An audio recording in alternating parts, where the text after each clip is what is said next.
First contact gone wrong. Captain Elena Santos stood at the helm of the UES Prometheus, her dark eyes fixed on the swirling nebula ahead. The exploration vessel's sensors had picked up an anomalous signal 3 days ago, a pattern too regular to be natural, yet unlike anything in their database. As they approached the source, the ship's AI confirmed what Elena had suspected. They weren't alone. "Captain, we're detecting an energy signature consistent with a damaged vessel," Lieutenant Wei reported from his station. "It's unlike anything we've encountered before, but the distress pattern is universal. Someone out there needs help." Elena's fingers drummed against the console. First contact protocols were clear, but something about this situation felt wrong. The nebula's charged particles interfered with their long-range scanners, making it impossible to get a clear picture of what awaited them. "Status of our quantum shields?" she asked, eyes never leaving the view screen. "Operating at 98% efficiency, Captain," Chief Engineer Rodriguez answered. "But the nebula's interference might reduce their effectiveness by 30% once we're inside." Elena nodded, weighing her options. Humanity had spent centuries preparing for first contact, developing protocols and technologies to ensure peaceful interactions. But they'd also learned from their own history. Good intentions didn't always guarantee good outcomes. "All hands, this is the captain speaking." Elena's voice echoed through the ship's comm system. "We're about to attempt first contact with an unknown species in distress. This is what we trained for. Remember your protocols, but stay alert." Santos out. The Prometheus glided forward, its quantum drives humming quietly as they penetrated the nebula's outer layers. As they drew closer to the signal source, the sensors began picking up more detail. The alien vessel was massive, at least 3 times the size of the Prometheus, and appeared to be trailing plasma from what looked like engine damage. "Captain," Wei's voice carried an edge of concern, "I'm detecting power fluctuations from the alien vessel. They're not consistent with a damaged ship." Before Elena could respond, the nebula around them erupted with activity. Multiple ships decloaked, their massive forms emerging from the charged particles like predators from the depths. The damaged ship's engine suddenly flared to life, its plasma leak disappearing, as if it had never existed. "It's a trap," Elena whispered, then snapped into action. "Battle stations. All hands, prepare for emergency maneuvers." The alien vessels moved with incredible speed, forming a containment pattern around the Prometheus. A transmission cut through their comm systems, the translation matrix struggling to convert the alien language. "Human vessel." The voice was simultaneously melodic and threatening. "You have entered the sovereign space of the Nexus Concordat. Your species has been deemed too dangerous to contact. Prepare to be boarded and quarantined." Elena's mind raced. The Prometheus was an exploration vessel, not a warship. They had defensive capabilities, but nothing that could match multiple hostile ships of this size. But humans hadn't survived and thrived among the stars by giving up when outmatched. "Engineering," she called out. "What's the status of Project Echo?" Rodriguez's voice came back tense but confident. "Untested in real conditions, Captain, but the simulations were promising." "That'll have to do," Elena replied, then addressed her crew. "Listen carefully, everyone. What we do next will likely become humanity's first official interaction with an alien civilization. Let's show them exactly why they should have talked to us first." The alien ships tightened their formation, energy weapons charging. They expected the humans to either surrender or attempt some futile resistance.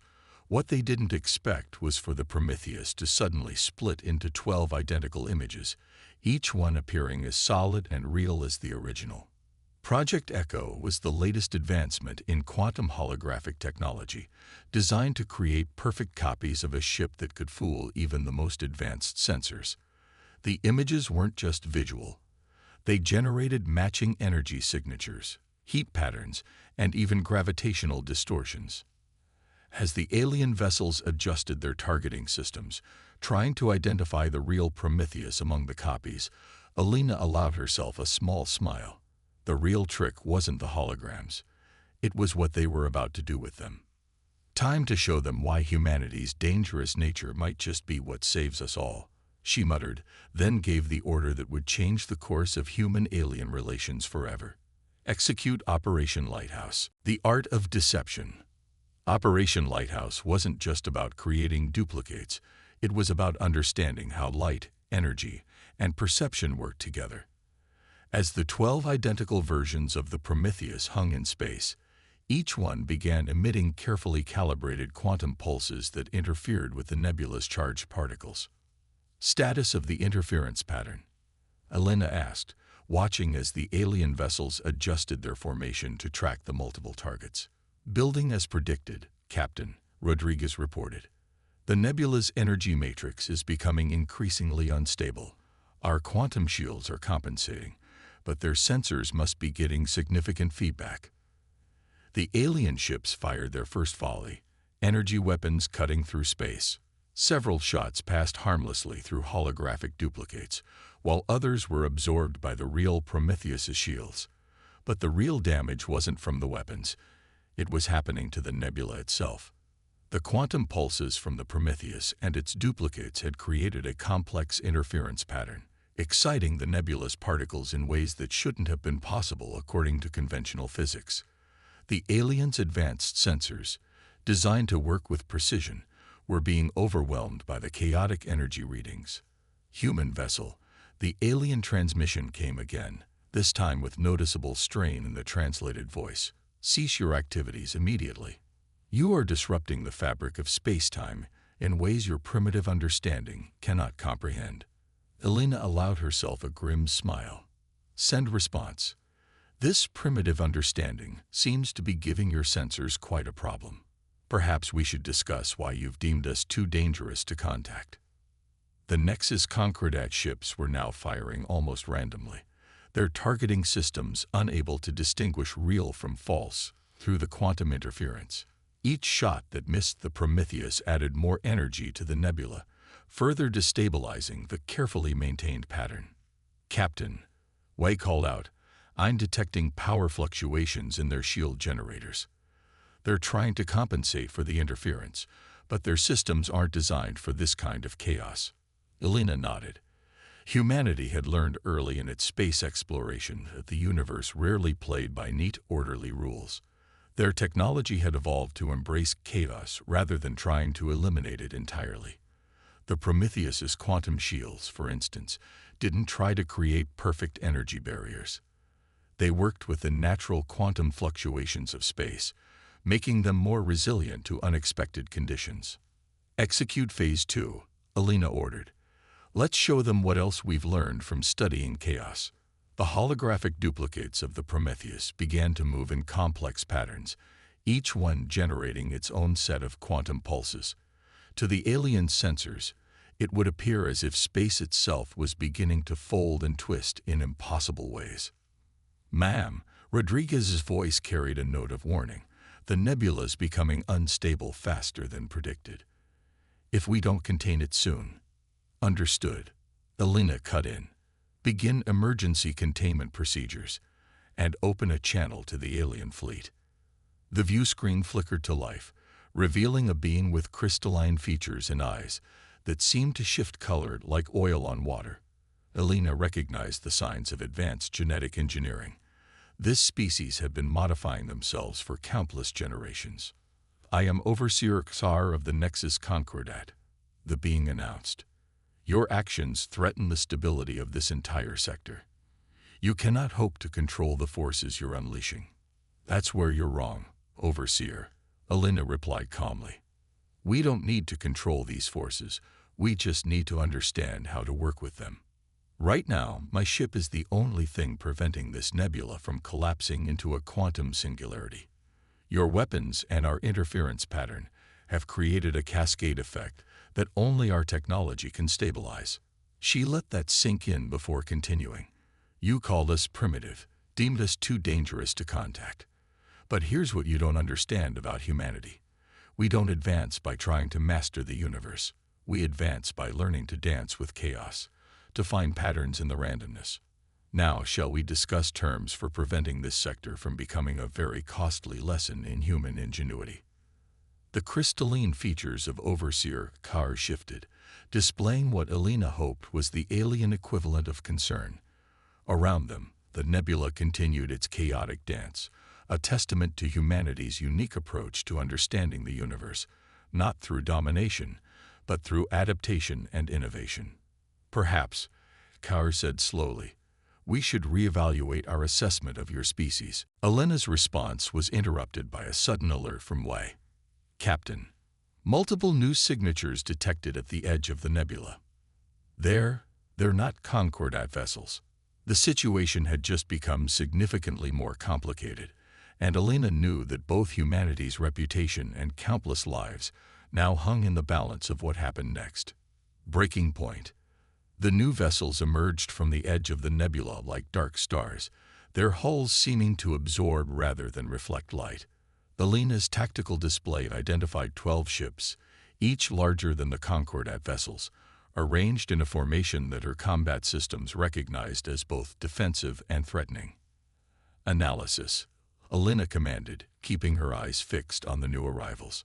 Unknown configuration, Wei reported, his fingers dancing across his console. But their energy signatures, Captain, they're using some form of quantum dampening technology. They're actually stabilizing the nebula's chaos field. Alina felt a chill run down her spine. The ability to control quantum chaos wasn't just advanced, it was beyond anything humanity had theorized possible. Either these newcomers were far more advanced than the Concordat, or they had a fundamentally different understanding of physics itself. Overseer Xar, Alina addressed the crystalline being still on her view screen. I assume these aren't friends of yours. The alien's features shifted in what Alina now recognized as agitation. Harvesters, Xar said, the translation matrix struggling to convey the mix of fear and resignation in the word. They follow the chaos, feeding on the energy of cosmic disturbances. Your quantum interference pattern must have attracted them. Feeding. Rodriguez asked from his station. That's impossible. You can't simply harvest quantum energy without. He was cut off as the new ships began to move. Their formation expanded, creating a web-like pattern that seemed to pull at the very fabric of space. The nebula's swirling colors began to dim as streams of energy flowed toward the dark vessels. They're not just feeding on the energy, Wei reported, his voice tight with concern. They're consuming the quantum potential itself. The laws of physics are breaking down within their field. Alina's mind raced. The Prometheus's quantum shields were already strained from maintaining the interference pattern. If these harvesters could affect the fundamental forces of reality, conventional defenses would be useless. But there was something about their behavior, something that reminded her of Earth's deep-sea predators. Overseer, she said suddenly, your ship's shield generators, they use quantum stabilization matrices, don't they? That's why our interference pattern affected them so strongly. Xar's features swirled with what might have been surprise. Correct. All advanced civilizations use quantum stabilization technology. It's the only way to maintain complex energy systems in space. Alina allowed herself a small smile. That's what I thought. And that's exactly why you've never been able to stop the harvesters. You're playing by their rules, trying to impose order on quantum chaos. But humanity. She turned to her crew. We learned to surf the waves of chaos long ago. Captain, Rodriguez cut in, understanding dawning in his voice. Are you suggesting we deliberately destabilize our quantum shields? The structural integrity field won't hold for more than a few minutes without them. We don't need a few minutes, Alina replied. We just need enough time to show these harvesters why adapting to chaos is better than trying to control it.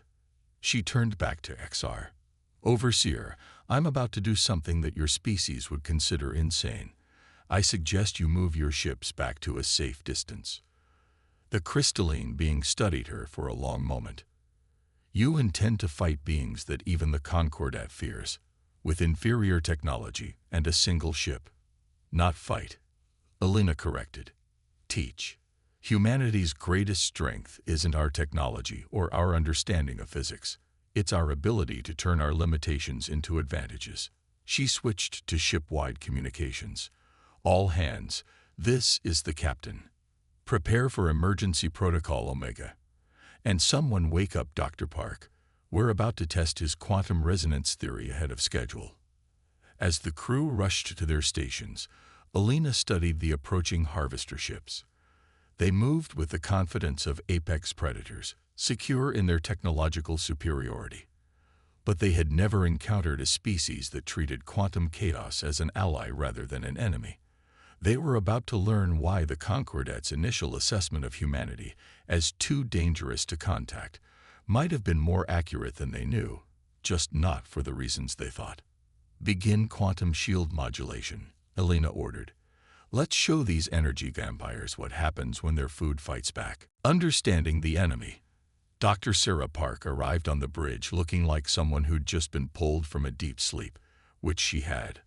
The quantum physicist's eyes widened as she took in the tactical display showing the harvester ship's energy-draining field. "Oh," she said simply. "So that's what quantum resonance looks like in real space. Can your theory work?" Alina asked, watching as the harvesters continued their inexorable approach. Park's fingers flew across the nearest console, running calculations. "Maybe. But Captain, if we're wrong about the quantum harmonic principle, we'll tear ourselves apart at the atomic level." Rodriguez finished from his station. "The structural integrity field won't be able to compensate." Alina nodded. "Better that than letting these things continue to harvest entire sectors." Overseer Ktar confirmed they've destroyed 3 civilizations in the past cycle alone. The crystalline alien leader, who had remained connected via viewscreen, shifted colors rapidly. "Captain Santos, whatever you're planning, the risks are necessary," Alina cut in. "Overseer, you called us primitive, but you're about to witness something your civilization never considered. The deliberate manipulation of quantum uncertainty itself." Park looked up from her calculations. "Ready, Captain. But this is purely theoretical. We've never tested quantum resonance manipulation on this scale. Humanity's greatest achievements often start with untested theories," Alina replied. "Execute the program." The Prometheus's quantum shields began to pulse in a complex pattern, deliberately creating areas of quantum instability.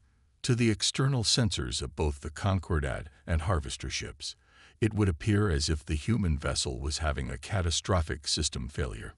"Harvesters are responding," White reported.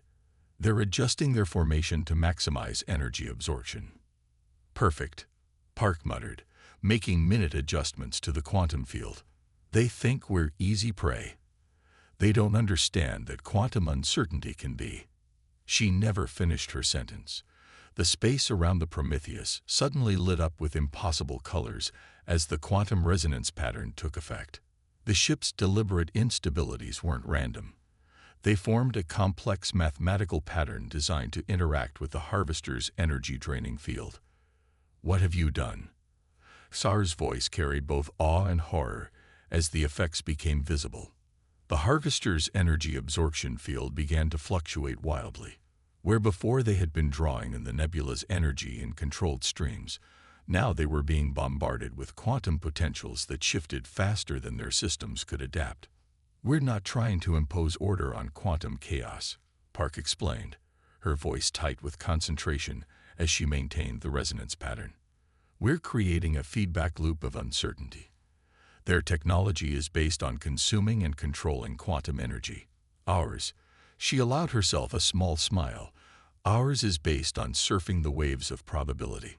The effect was devastating. The harvester's attempts to control and absorb the energy only amplified the quantum resonance, creating cascading waves of probability that their systems couldn't process. One by one, their energy-draining fields began to collapse. "They're retreating," Wei announced, though his tone suggested he could hardly believe it.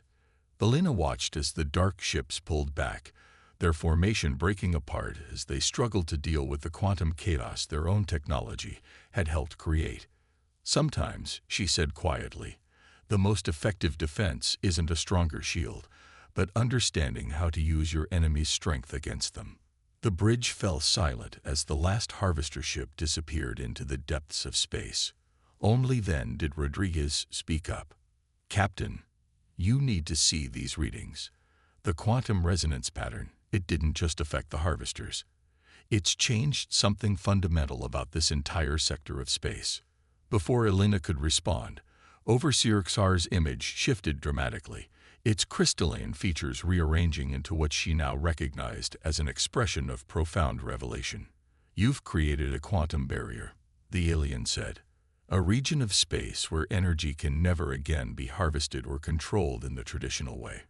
You've not only defeated the harvesters, you've made it impossible for them to ever return to this sector." "Not impossible," Park corrected, still studying her readings. "Just improbable. And sometimes, understanding probability is more powerful than any weapon." Elena turned to face the Overseer's image directly. "Perhaps now you understand why attempting to quarantine humanity might have been a mistake. We don't advance by controlling the universe. We advance by learning to work with its fundamental uncertainty." Xar's features shifted through a complex series of patterns before settling into something new. "Captain Santos," the alien said slowly, "I believe the Concordat and humanity have much to learn from each other." Evolution of peace. 3 weeks after the encounter with the harvesters, the UES Prometheus floated in high orbit around Concordat Prime, its quantum shields now perfectly aligned with the crystalline world's defense grid. Elena stood in the planet's Grand Assembly, facing not just Overseer Xar, but the entire Concordat Leadership Council. "The quantum barrier continues to expand," Dr. Park explained to the assembled aliens, her holographic presentation showing the spreading effects of their desperate gambit. "But not in the way we initially expected. It's not just preventing energy harvesting. It's creating new possibilities for quantum manipulation that neither of our civilizations had considered before." The council chamber's crystalline walls shifted with patterns that Elena had learned to recognize as intense interest. The Concordat's biological integration with technology meant they literally wore their reactions on their surfaces. "You've changed the fundamental nature of spacetime in an entire sector," one council member observed, their features refracting light in complex patterns. "Some would consider this an act of cosmic vandalism." "Or evolution," Xar countered, moving to stand beside Elena. "In our drive to impose order on the universe, we forgot that chaos itself can be a tool for growth. Humanity hasn't just shown us a new way to fight the harvesters, they've demonstrated a completely different approach to technological advancement." Elena nodded. "Human history is filled with moments where our limitations forced us to think differently. We couldn't match the harvesters' ability to control quantum energy, so we learned to work with quantum uncertainty instead. It's not about being more advanced, it's about finding new ways to solve old problems." The council chamber erupted in a display of shifting colors as members engaged in their species' version of intense debate. Elena had learned that the Concordat's technological evolution had led them to favor perfect order and predictability. The idea of deliberately working with chaos was almost heretical to their worldview. "The data from the quantum barrier suggests something even more significant," Park added, adjusting her holographic display. "The interaction between our quantum resonance pattern and your quantum stabilization technology has created a new form of space-time manipulation. Together, our approaches might revolutionize everything from space travel to energy production." A silence fell over the chamber as the implications sank in. What had started as an attempt to quarantine a dangerous species had led to a technological breakthrough that neither civilization could have achieved alone. "There's an old human saying," Elena offered into the quiet, "the whole is greater than the sum of its parts." By combining your mastery of quantum stabilization with our understanding of quantum chaos, we can achieve things neither of us thought possible. Xar's crystalline form shifted into what Elena now knew was their equivalent of a smile. "Perhaps this is why the universe evolves through diversity rather than uniformity. The harvesters sought to consume all forms of energy, imposing their singular vision of order. But true advancement comes from the interaction of different approaches, different ways of thinking. The council's colors settled into a harmonious pattern that Elena had never seen before. The chief counselor rose, their form refracting light in a way that made them seem to glow from within. Captain Santos, they announced, the Concordat hereby extends an offer of full diplomatic relations with humanity. Moreover, we propose the establishment of a joint research initiative to explore the implications of quantum resonance technology. Elena felt the weight of the moment. What had begun as a potential conflict had evolved into something far more valuable, a partnership that could reshape their understanding of the universe itself. Humanity accepts, she replied formally, then added with a slight smile, though I should warn you, our research methods can sometimes seem a bit chaotic. The crystalline walls of the chamber rippled with what she now recognized as laughter. The Concordat was learning to appreciate humanity's unique approach to problem-solving, just as humanity was learning from their ordered perspective. As Elena looked around the chamber, she reflected on how this first contact had evolved. The Concordat had feared humanity's potential for chaos, not realizing that this very trait, this ability to embrace uncertainty and turn limitations into advantages, was exactly what the galaxy needed. In the space above them, the quantum barrier continued its gradual expansion, a permanent reminder that sometimes the greatest achievements come not from imposing order on the universe, but from learning to dance with its inherent chaos. It was a lesson that would reshape not just human Concordat relations, but their very understanding of what was possible. The universe, it seemed, had room for both order and chaos, and in the interaction between these opposing forces, new forms of evolution became possible.